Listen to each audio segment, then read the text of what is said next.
England star batter Joe Root చరిత్ర సృష్టించాడు. Test క్రికెట్లో తన జోరును కొనసాగిస్తున్నాడు. World test championship WTC closing బ్రాకెట్లో 5000 పరుగుల మైలురాయి అందుకున్న తొలి బ్యాటర్గా చరిత్రకెక్కాడు. పాకిస్తాన్తో జరుగుతున్న తొలి టెస్ట్లో ఈ ఫీట్ సాధించాడు. ఓలీ పోప్ డకౌటవ్వడంతో ఫస్ట్ డౌన్లో బ్యాటింగ్కు వచ్చిన జో రూట్ 32 బ్యాటింగ్ ఆచితూచి ఆడి 27 పరుగుల స్కోర్ వద్ద ఈ ఘనతను అందుకున్నాడు. 2019లో WTC ప్రారంభమవ్వగా జో రూట్ 59 మ్యాచ్లు ఆడి 16 సెంచరీలతో 20 హాఫ్ సెంచరీలతో 5005 పరుగులు చేశాడు. WTCలో జో రూట్ తర్వాత 4000 పరుగులు చేసిన బ్యాటర్లు కూడా లేరు.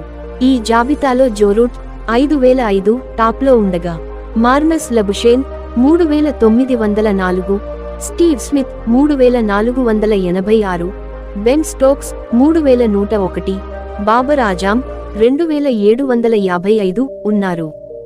WTC అరంగేట్ర ఎడిషన్లో జో రూట్ 1660 పరుగులతో సెకండ్ హైయెస్ట్ రన్ గెట్టర్గా నిలిచాడు.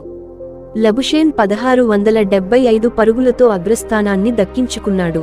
WTC 2021 నుండి 23 ఎడిషన్లో 1915 పరుగులతో టాప్లో నిలిచి జో రూట్ తాజా ఎడిషన్లో 30 ఇన్నింగ్స్లో 1430 పరుగులతో టాప్లో కొనసాగుతున్నాడు. ఈ జాబితాలో రోహిత్ శర్మ 2594 పరుగులతో 8వ స్థానంలో నిలిచాడు.